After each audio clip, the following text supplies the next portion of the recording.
Yo, what's up, people? For today's show, we talk with Rhonda Ramsay. Rhonda helps others to not just survive cancer and other adversities, but to thrive while going through the adversity. Rhonda is doing this while living with stage 4 cancer, and her insight is applicable to everyone. Tune in to hear Rhonda Ramsay's story. 5.5 years ago, I was shot multiple times, and I was diagnosed with a spinal cord injury. Well, at that moment, I didn't know how drastic my life was about to change. And it didn't change for the worse, but it changed for the better. Actually, I was talking with my palliative care doctor today, and she turned around to me and she looked at me and she was like, do you think that if you keep on doing all these things that we don't expect you to be able to complete, that you'll eventually beat this? And I was blown away by a doctor asking me that question. And I was sort of like, actually, yeah, that's probably what I'm trying to do. Well, I know what my body's going to do to me. I've got a wheelchair in my future. But you know what I've been looking for? What's that? One with off-road wheels. No, nothing will ever take away the pain of my daughter not being here. She will be 18 next month. And it still feels like maybe 5 years ago, 2 years ago that she died. That's my reality. You know, if you could go back to that day, February 18, 1990, and change what happened, my honest answer is I wouldn't change it, because if I didn't get hurt that day, you know, I wouldn't be in front of that school. I wouldn't be in front of the schools in the upcoming weeks, or I wouldn't be talking with you, or I wouldn't be at Children's Hospital on staff there. This was just my journey, and it's given me an opportunity to have a profound impact on a lot of people and inspire and change lives. You can expect a life to kick you in the teeth and knock you on the floor, but you always get back up no matter what, and you just keep going. Living Adaptive with Scott Davidson, a podcast about learning to live adaptively. And now, Scott Davidson. What's up, everyone? This is Living Adaptive, and I am Scott Davidson. Just a heads up before we get rolling, check out livingadaptive.com for all things Living Adaptive. This will include previous episodes, writings, links to Living Adaptive, social media accounts, show notes, and stuff like that. Also, coming to my senses, a documentary about Aaron Baker, who was paralyzed in a motocross wreck, has released. In this documentary, we watch as Aaron crosses a 20-mile tract of Death Valley, unsupported on foot, defying all expectations and really symbolizing his recovery. Coming to My Senses is available for purchase on iTunes and Amazon, so go get it. Also, Jenny Kakunda's book, Held Together, is available for purchase. I will post a link on livingadaptive.com. If you don't know, in 2014, a very health-conscious Jenny fell into a coma preceding a routine medical procedure gone wrong, and this led to her becoming an amputee. Jenny Kakunda suffered through sepsis, near death, a coma, 6 months in the ICU, 50 surgeries, and she did lose both of her legs and 5 fingers. Her book details her recovery and the tools she used and provides perspectives from the community that surrounded her. All right, so let's get this damn thing going. Let's get this episode going. I am super excited. I'm really excited. We have Rhonda Ramsay on, and Rhonda runs the pinkproject.net and details her life living with stage 4 cancer diagnosis. Her goal is to help people living with cancer to not only survive, but to thrive. Rhonda was first diagnosed in 2012 with stage 2 breast cancer. She was cancer-free after treatment, but unfortunately, cancer returned in 2017 and is considered stage 4. Rhonda speaks at conferences, media venues, and various other outlets, imparting her knowledge regarding how to thrive with cancer.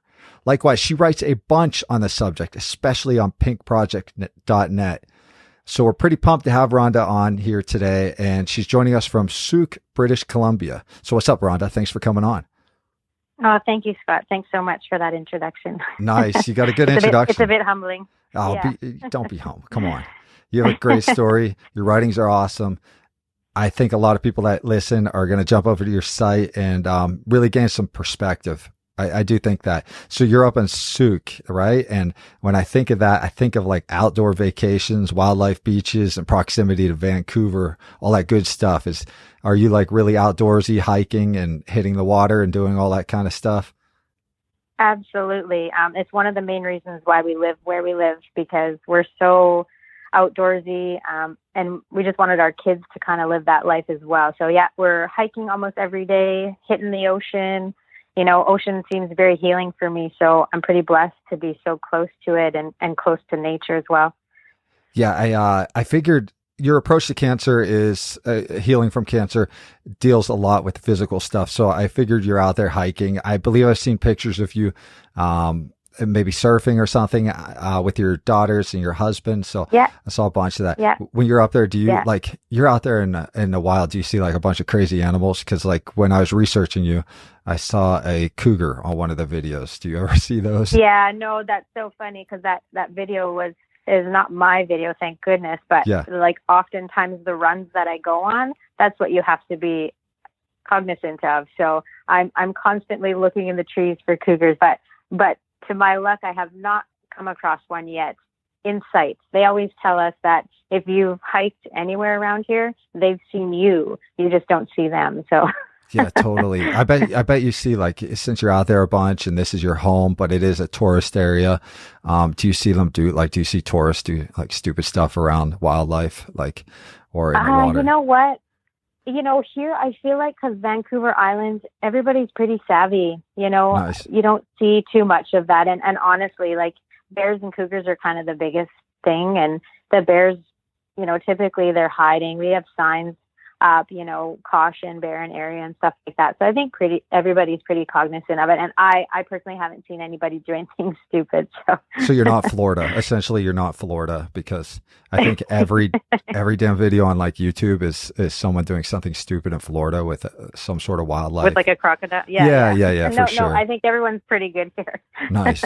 That's good. All right. So I have so many questions, and I'm going to fire a bunch of questions at you in hopes that we can learn more about you, the system you've developed, and how you can teach others to maybe thrive, if that's possible, you know, under whatever conditions they may be. In your case, it's cancer, but in many cases, a lot of our listeners are adapting to various struggles, you know, so and going through it. So first thing that popped up in my head is, you know, what made you so motivated to start the Pink Project and then get out there and just air it all out?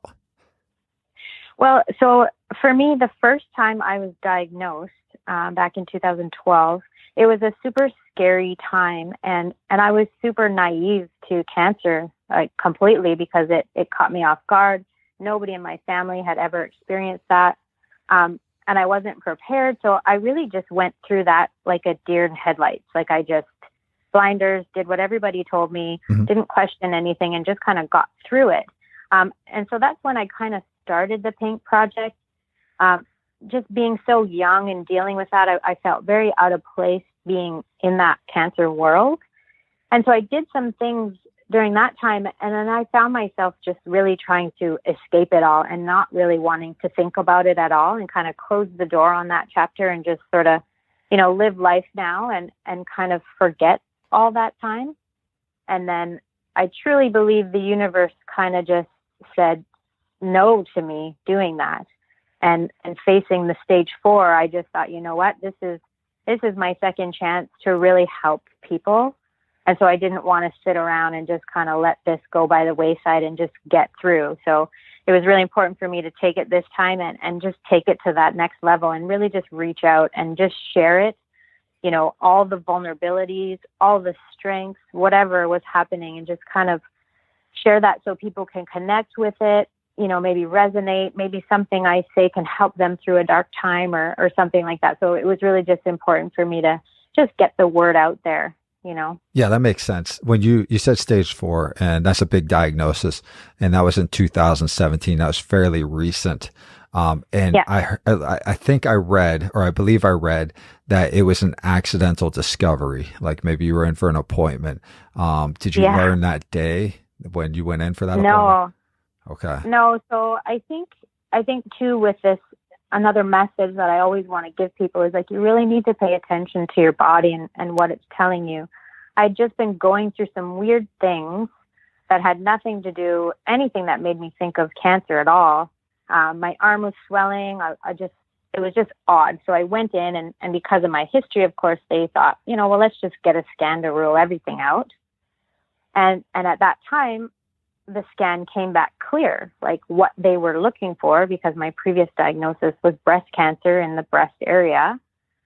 So they were looking for breast cancer in the breast, and they didn't see anything. So it was fine. But during that time, I had also found this weird little lump on my neck that, once you've gone through cancer one time, you just assume the worst all the time. Okay. Yeah. And so my GP just, I'm lucky to have her. She just decided to send me to my previous surgeon to have a look at this little lump that, they thought they could just do a quick biopsy if they wanted and put my fears to rest, if you will. And so when I went to see my surgeon, she again, another saving grace for me, took a look at that and said, well, that's nothing. Don't worry about that. That's nothing.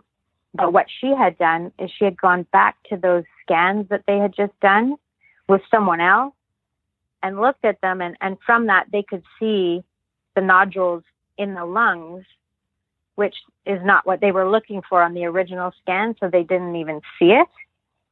So had I not gone to my surgeon and had her take a second look at those scans, I would probably just still be living oblivious to that. And who knows at what point, would I start seeing symptoms, and then that would take me in. So I feel pretty blessed, and also just, again, that whole universe just taking you to the right people when you need them. So they found it by accident, and thank goodness that they did find it.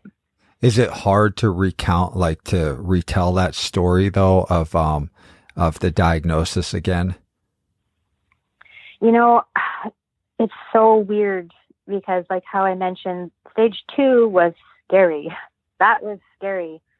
When the stage 4 diagnosis came, it was almost like this out of body experience for sure. And it's just your life flashes, because everything you hear about stage 4 cancer is like death and dying, and that's it. Like, you're not going to be cured now. Like, this is it. And it's just a matter of how fast it takes you, kind of thing. So it's hard in a sense, but at the same time, I felt so much more at peace this time. Like, it wasn't the whirlwind. It wasn't the crazy, get into chemo, get surgery, get it cut out because they couldn't.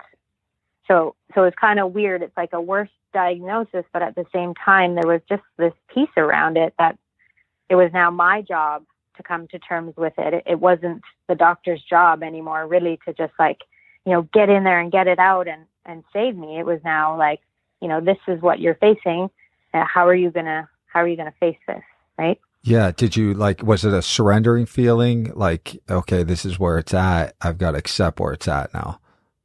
Absolutely. I mean, I just remember that very day, standing in the parking lot with my husband, looking up at the sky, crying. But then at the same time, my thoughts were immediately changing to I've got this. Like, this doesn't mean anything other than I'm just going to live life more fully than I have been. It's just a sign for me to, just do it better. So it was kind of a mix of emotions, but at the same time, like those thoughts of, the fear and being scared, they went away really quickly. I mean, when you have children as well, you kind of, you just see their faces and you're like, this won't defeat me because they need me. And you always just pull up your socks and just get to work, really. Nice. That's a good an attitude. How did you navigate though, informing the kids, of what's now going on? Yeah. So, they'd been through it once before. They were quite young. My youngest was 3 the first time, and my oldest was 7. So my 7-year-old at the time, she remembered all the other stuff. So, we knew we had to tell them immediately. Like, we weren't going to try and hide it at all. So, we just literally walked in, tears, and we had a good cry together because we didn't know what the plan would be. But we just kind of reassured them that no matter what, I was going to do my best to be with them as long as I could, and we had some tears, but I think they've seen me bounce back from a lot of stuff, and they didn't seem too scared either. I think they knew me, and they know how strong that I could be, and how I made it through the first time. And we've always been open with them about everything. We've never really tried to hide much from them. I guess I try to hide, my big fears from them, but the whole cancer world to them, it's not a scary thing for them. I make it as pleasant as I can. It's a tremendous weight as a parent to have health complications and to have a diagnosis, in your case of cancer and stage 4 cancer. But it's a tremendous weight. And I thought about that when I was researching you. Did you find comfort? Did doctors comfort you when the diagnosis came back? Did you find comfort there, or did you have to immediately, it seems like, jump to your family? I know you find a lot of comfort in your family. Yeah, no, unfortunately, I think, traditional medicine still has, gives you the sad look. If they don't really comfort you. They kind of just give you the old, sorry kind of face, and I really feel like, yeah, you just really have to, take control of your own health and your own support. And maybe I didn't delve enough into the support that's available through the Cancer Center and stuff like that. But I really have just searched it out on my own with my family, with my friends, because I just felt more connected with them than I did with the Cancer Center. It's really been a tricky thing to connect in that cancer world. And that's kind of been my, the struggle that I have, is being part of that world, but then also being part of the living world of, just because I have cancer doesn't mean I stop living. Yeah. So I've just been seeking my own support and building my own support. And also, again, why I share my story, just so people have that support. I did read something when you said that you wrote, and it went into, maybe I'll just read it real quick to give context. One day I forget about it because I feel healthy and full of energy. The next day, the fear of not seeing my children grow into beautiful young ladies grips me. I hear stories of long time survivors. I hear stories of people who did not survive. I hear the statistics that only 22% of stage 4 breast cancer patients make it past 5 years. I can't even fathom that. I can't accept that. But there are days when it is difficult to take part in the mundane daily activities of life, because that is it. Because what is it all for? Why do I pursue the normal progression of life when my time here might be cut short? When you say getting back to the daily activities and acting normal, that's got to be a tremendous weight on your shoulders to put on that game face. It is. I think that's probably one of the biggest struggles with living with stage 4, because, at this point, it's up to me. And, I don't feel sick. And I think I heard someone say it, I'm not sick because I have cancer, or cancer doesn't make me sick. Somewhere along the line, something went wrong and I have cancer, but I'm not sick. And I don't live that way. But then, the reality does hit you sometimes, especially when it's scan time or it's, doctor time. You're like, oh, that's right. Or, the statistic flashes across the screen and it kind of reminds you.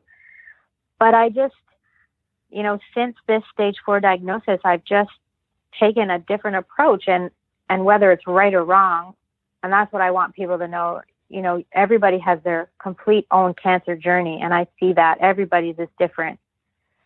But I just want to be able to portray that the struggles are real, but they can be overcome. And it doesn't matter how much time we have here, because nobody is promised tomorrow. You could get hit by a car tomorrow and not survive, or something else, or, so I just want to make the best of my time. And when I do have those feelings, I share them, because I want people to know that the feelings are real, but it doesn't have to keep you down and keep you afraid and keep you there. That's awesome. That reminds me of another one of your statements, that cancer is a symptom and I need to heal my body, not the cancer. So my focus is changing to healing, not battling. More gratitude, more positivity. How did you shift yourself to that? And what do you mean by healing? I think I have an idea, but for those listening. Yeah. So again, this time around, the focus changed for me, and I did meditate before, but I really just got into the whole mindset around things things, and I was reading books and I was meditating, and I just built myself this little routine that I do every day, no matter what. So even if my thoughts aren't where they need to be, or if I don't feel like doing it, I still put myself through the process because, you know, I've read more books in the last year than I've read my whole entire life. And just taking bits and pieces from those who have gone before, or, you know, those wiser than me, taking these bits and pieces and just putting them into action. I just find that action is what that pulls me out of it immediately. So meditating and reading have been such a huge part of my healing. And when I say healing, it is on every single aspect of existing. It's not just healing physically, it's healing emotionally, you know, and being more present in the moments now instead of worrying, you know. So the healing definitely comes on, you know, all aspects of just existing in the world. You know, I can't necessarily heal my cancer ever completely, but that doesn't really matter to me, because so long as I'm living life the way that I want to, and I feel good and I'm full of energy, then it really doesn't matter if there's cancer in my body or not. So that's like my healing is kind of like I don't even know what the word would be, but just all aspects. It's not just focusing on that cancer, which in the beginning it was fighting cancer. I was fighting it and I was doing things to fight it. And then I decided, well, because over the last year I did some pretty extreme things to heal that way, where I was battling. And then just recently, you know, I've seen these few words come across where, you know, change the verbiage, stop saying you're fighting and start healing. And so I really took a shift, because I've been going through some stuff the last few months. And I thought, you know what, I'm going to shift to the more healing side and turn the negative verbiage into positive, and that can only lead to more positive things. So that's just kind of been the more recent trend for me, instead of being in this battle. Because a lot of times I feel like my husband would always give me analogies of UFC fighters, and I was kind of like that. I had to train for this fight. I had to always be training. And then I just found that you can only train for so long anyways, you know, and I didn't necessarily win that fight, but I didn't want to feel defeated. I thought, you know, so let's switch this around. Let's just start healing, and let's stop focusing on the cancer, and let's just start focusing on healing my body fully, in terms physically and mentally. Yeah, I get that. It's not necessarily you're against something or whatever, and you're not losing a war. You're not losing a mixed martial arts fight or something. I totally understand that. That's but you said something profound where it's about action.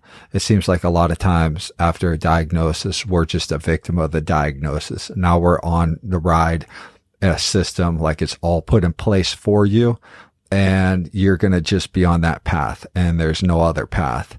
And it's different though. I think nowadays we're starting to talk. We're going to react to it, and we're going to actually put stuff into action. In your case, it seems like you're very active. You've gone to, alternative, maybe, I don't know what the more holistic approach, maybe down in Mexico. Would that be right? Yeah. You're very much in that. Do you want to speak about your holistic approach? Yeah. So, that's kind of where it all started for me, of really taking control of things. We could have sat around and waited and kind of just done conventional and just sort of waited to see what would happen, but we're just not the wait and see type of people. So through friends, we had heard of this place in Mexico, and we thought, you know, at this point, I really have nothing to lose. You know, I did traditional, conventional, I did chemo, all that stuff before, and it didn't work for me. So we just knew in our heart it was just somewhere that we needed to go. We needed to experience it, and we needed to see what this was all about. So when I went down there, it really, really opened my mind to the holistic world, in a sense of just the compassion that they have for you there, and the fact that they tell you, cancer is not a death sentence, and it doesn't have to be. And there are things that you can do to help heal your body. They're not throwing out there like, oh, we're going to cure it with this magic tonic, but they are saying that there are things that you can do, to extend your life, and being younger is also a benefit because, I am pretty strong physically. Yeah. So I had great chances and whatnot, but, they just really opened my eyes to, what was I feeding my body? And, I was healthy, but were there some more tweaks I could make? And, and just detoxifying my body. And that's basically what their treatment is. It's just a detox on your body and keeping out, things that shouldn't go in there. So that started it. But the biggest thing I got from that was the hope. Like, now I knew I had a plan of action. I knew I could do something, and that made a world of difference. I wasn't just sitting there being a victim, waiting for the doctors to tell me what drug to take next. I was taking control, and, for the last year, it's just allowed me to develop so much more, open my eyes to so much more, and I'm finding more passion around nutrition and what we're putting in our bodies and in our minds. So that was really the stepping stone for me to just, take control and just be in control and take action. I just knew I needed a plan of action that could sit well with me, and that one did. Well, with plan of actions, what's your formula? You have this holistic approach. It seems very diet oriented. What other things do you throw into your mix, like a toolbox, I guess you could call it, or your playbook, whatever? What is it that you use to approach this? Yeah. So first of all, I had already kind of mentioned the meditation and reading. Like, I literally have a schedule that I do. I wake up early and I run through my schedule every day, because the mental aspect, like, I believe nutrition is hugely important, but if you don't have both facets together, neither one will work. And they also kind of mentioned that to me in Mexico. Like, it's really a combination of your mindset and then what you're putting in your body. So my day starts with a meditation, and then I read for about 30 minutes. And the books that I'm reading are, personal development books, teaching me how to go through life with a good mindset, how to be present. And then I really focus on cutting out sugars. Obviously, for cancer, sugar is a big no-no. But I do want to say to the listeners out there, because there's a lot of extremists, and I do not consider myself an extremist. So when I say I cut out sugar, I cut out a lot of sugar, but I still eat sugar, because I like to have this balance of, like, I'm still living. Yeah, totally. I want to be happy while I'm living. I want to enjoy stuff with my children sometimes. I did an extreme version for a while, and I had a breaking point. So I knew that things had to balance out. So I just cut out a lot of processed foods. I stick to healthy whole foods. I do meal replacement shakes to keep my energy up because I am so active. And I went pretty much plant-based for about 90% of my food. So that's kind of, I don't have a strict thing that I follow every day except for my morning routine. But in terms of food, I'm just keeping it to mostly plant-based, fresh, whole foods. I stay away from restaurant eating. I stay away from the ice cream shops, that sort of thing. Yeah, that's got to be tough. It is, but what happened is I changed overnight. I literally, when your life is like on the line, you're kind of like, I can do this. So I did the extreme for, almost a year, and it really wasn't that difficult in terms of making the decision. It just became difficult in society. Society's not built for us to easily make those decisions. You're constantly tempted with all this. Yeah, there's not like a plant-based fast food restaurant or something. No. Try driving down to Mexico and trying to get health food along the way. That's tricky. Yeah, I'm in Southern California a lot. There's really you got to be in certain parts of the city to get like a decent like healthy meal. Yeah. So that's tricky. Like society makes it tricky, but I found making the choices pretty easy, knowing that my life was on the line. But what happened was I kind of developed this fear of food a little bit, which now is where I'm again with this healing process, because I was fighting before. Now I'm in the healing process, and I'm allowing myself a little bit more leeway, because the stress that was created around the food was taking its toll. So I knew I needed to find the balance and just be happy. So if I can do a 90% day of awesome nutrition, feeding my body, if I leave 10% for, home-baked cookies or something, I'm going to do that, because that's right. I want to share that with my kids and stuff. And because that is our society, we do put a lot of emphasis on celebrating with foods and celebrations. We get together and have food and stuff. So I wanted to just alleviate some of that stress as well. So definitely plant-based mostly for me. I think I've had a couple of pieces of salmon in the last year, but I enjoy that now that I've changed. And I mean, I'm 40 and I have been a meat eater my whole life. And I was actually surprised at how easy it was to stop eating meat. So yeah, I've been wanting to attempt that. I have two siblings that do, and it's tough. So it is, and what I found mostly is like as an active person, and this is where I was running into, some issues of finding resources for that, because I was noticing that a lot of the people I was following were not quite as active into, we're hiking, we're biking, we're surfing, we're in the gym almost every day. I wasn't able to sustain the level of activity as easily on the plant-based. So I really had to find my balance there of getting enough nutrition to keep me active and healthy. Because, that deficit, I don't want to be nutrient deficient when when my body's trying to heal from a disease. So I kind of calculate it. But at the same time, I want to be balanced, because I don't want to have the stress of worrying about it too much. You say terms so easily, like fighting for my life, and you say it like it just rolls right out. Like it's not a problem. I'm in it. As you mentioned how your husband talks about MMA fighters, UFC fighters specifically, and you seem, I don't know, accepting of this battle, really accepting of this battle, because sometimes people do not want to say those terms, like I'm fighting for my life. It seems like in a way you're embracing this all. Is that right? Yeah, I think honestly, I guess it gives me motivation. Like I really just want to show my kids that it doesn't matter what you're faced with. There's always a way to just live life on your own terms. Like I didn't want to do all the drugs and stuff because I didn't want to be sick. Cancer wasn't making me sick. The drugs are making me sick. So it's just been kind of my mindset. Even from the first go, I had, I guess you call it a fighter mindset because of that. And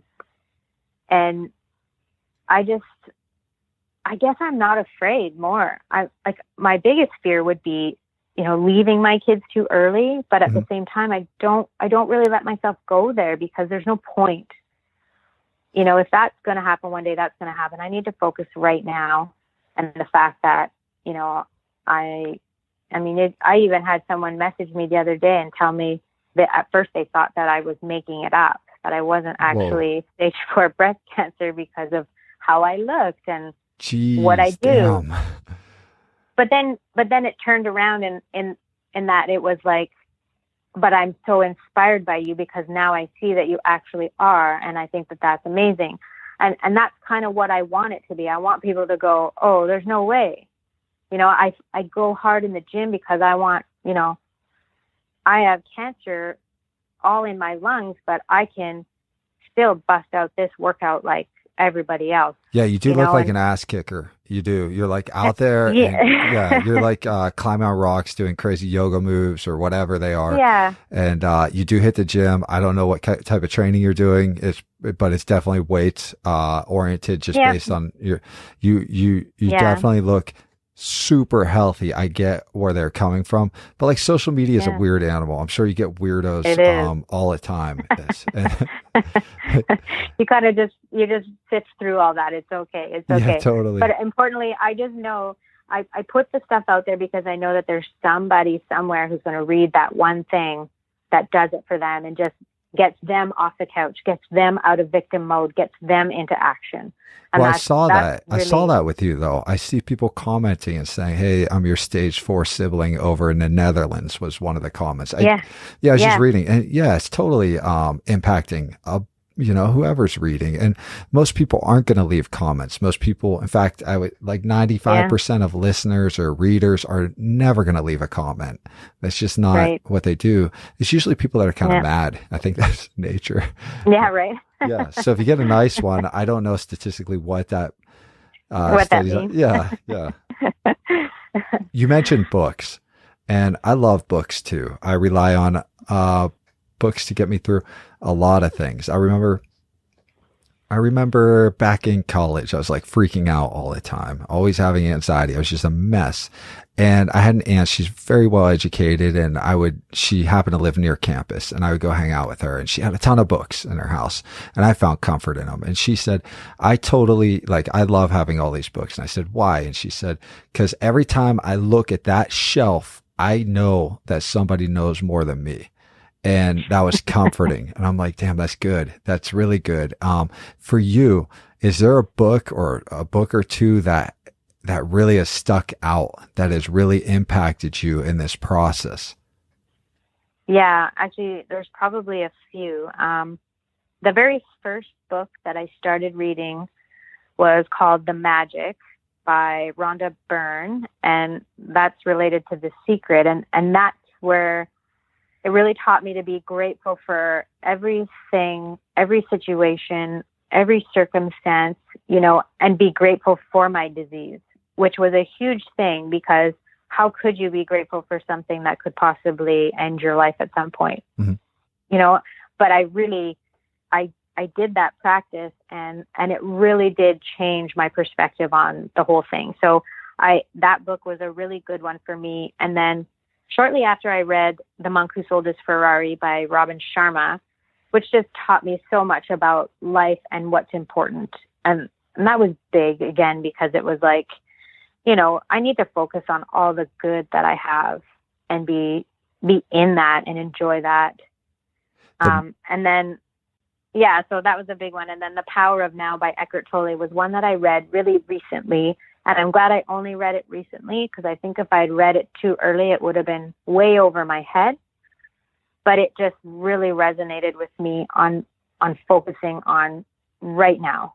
Yeah, and I like that have one. Only right now. Yeah, that one was probably the biggest impact because of the time that I read it. I had read it after I had already kind of, gained some perspective and done a whole lot of changes in my life. And then when I read that, I was like, that was kind of the icing on the cake for me, of just like, that's how I pull myself out so quickly, is because I know in this moment right now, talking to you, I'm fine. I'm breathing. I'm happy. I'm living. I'm going to go hug my kids right after this and ask them how their horse riding went, and so it was that message of just like really pulling me into the now. Right now, everything is great and amazing and fabulous. That's like a big shout out to Keith Gable. You're the second person in the past like 6 or 8 months that I've talked to. And for like The Secret, The Magic, stuff like that. Yeah, he was huge fan of that. And it got him through some tough stuff. I mean, he went through a lot, kidnapped, watched the suicide of his, I believe his stepfather, and at a young age, and then he went on to win medals in the games. He's a really impressive person, and that was one thing that drove him. And so it was a pretty amazing story. And I've yet to read the goddamn book. I'm such a lazy jerk. I got to read it.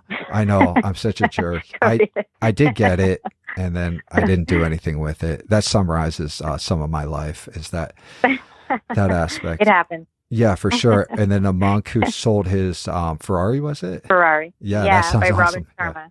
Yeah, that sounds good. Actually, I wasn't even, I passed it over so many times in the bookstore, and I was like, I'm not really sure about this one. And then from the first page, I was like, oh, sold, done. it was a great book.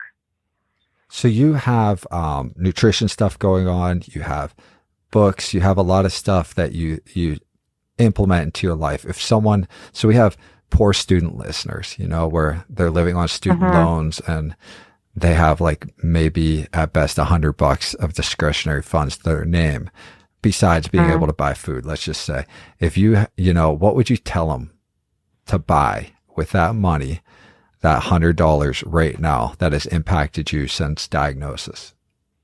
Oh gosh, I don't know. Can you get to Disneyland for $100? No, I was just there again. I go a lot and it's too expensive.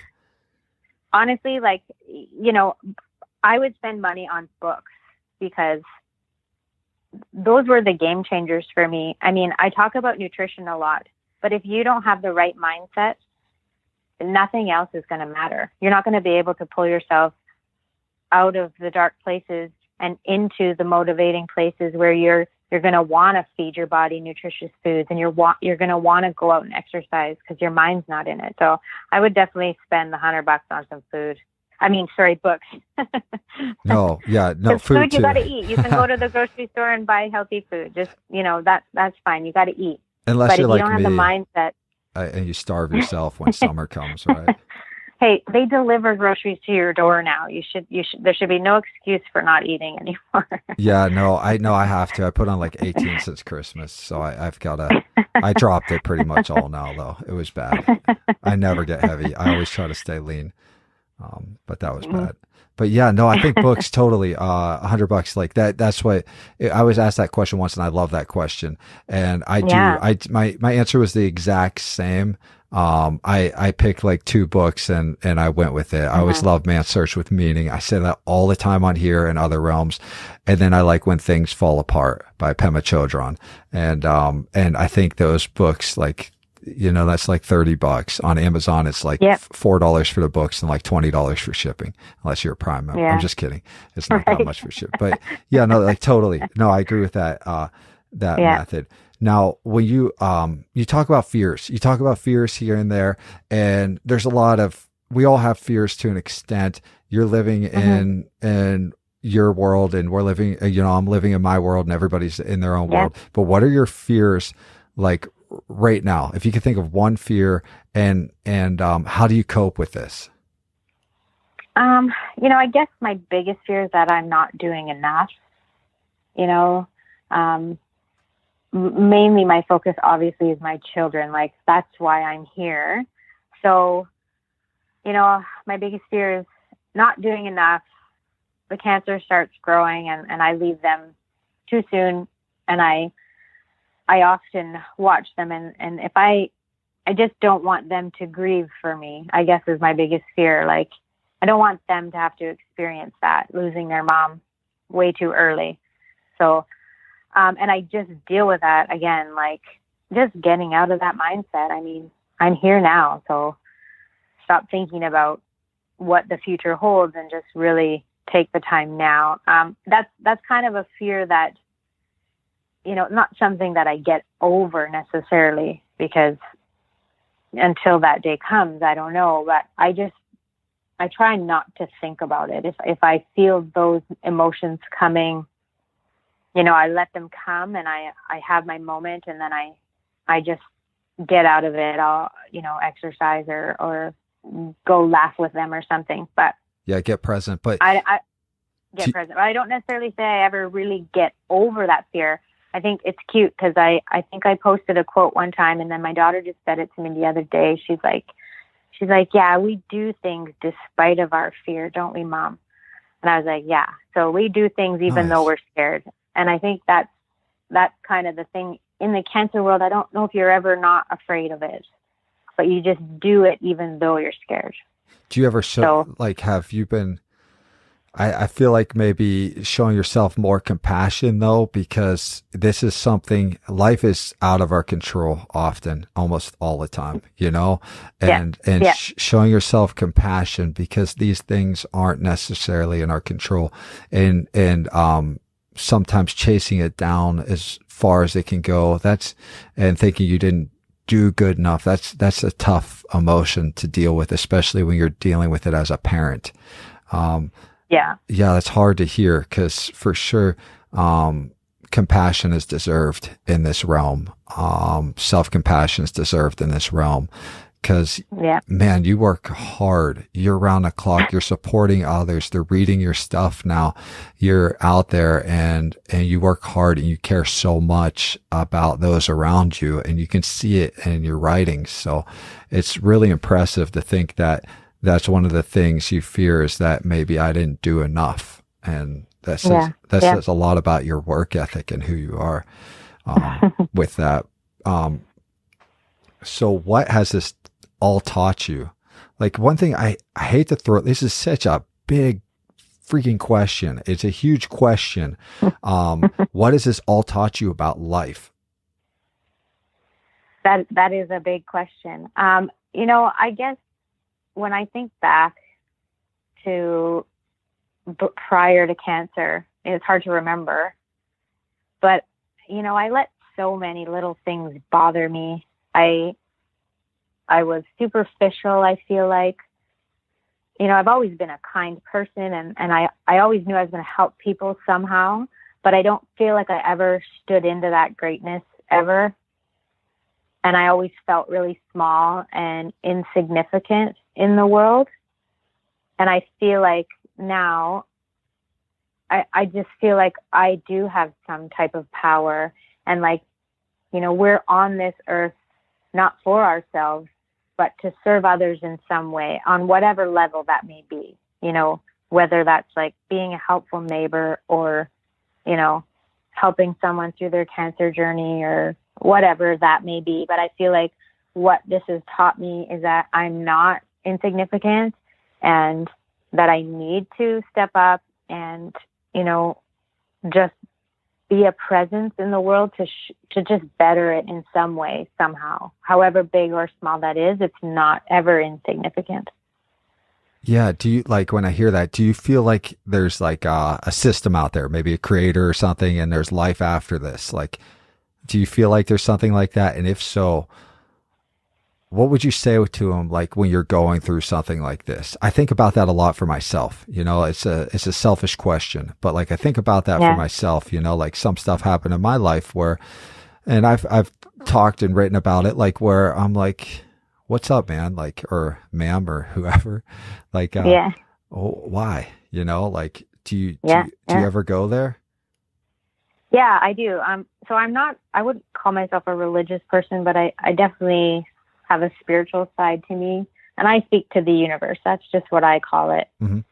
But often, and again, just through reading books, like, I just feel like the universe is always on our side, and it sends us things in our lives, not to hurt us, even though it may feel like that, but it's to bring something out in us. So, I have my moments where I want to swear and I think, why me, and that kind of thing. But then that always comes back to, like, it's because I need to do something with it. I'm meant for more than what I was giving or whatever. But I don't know. I really try not to say why me. I think I can count on my hands how many times I've really, really played that card, because my mindset just needs to be on point, and that's the biggest thing. So I believe that the universe has my back. That's another book that I don't know if you've heard of her, but Gabrielle Bernstein. I haven't read it, but I hear good things about it. It's called The Universe Has Your Back, and I do feel like that. I haven't read it, but I've heard really good things about it, because I really do believe that, what I was handed for a reason, and I believe that when I'm gone, I believe that there's something else. I believe that, the universe is so big, and we just become a part of that after we're gone. And in some way or form, we're meant to be part of the stars when this is all done. So do you feel proud? Yeah, I don't know. Do you feel proud that your kids can look at you no matter the outcome in any of our lives, but your kids can look at you and see how you have navigated this. I do, honestly, like, you know, I've had a hard time connecting with people in my particular situation. And I don't know if anyone ever can, because I know your cancer journey is very, it's your own journey. Mm-hmm. But that's kind of the goal of all of this, really. You know, making them remember what mom did, you know, just remember, if I can just instill some type of perseverance in them, or, you know, just remembering me as I am, happy and energetic and full of life, no matter what, you know, and so that they can take those lessons with them as they go. You know, we have a lot of talks about, you know, our mindset and things like that, and how to deal with certain things.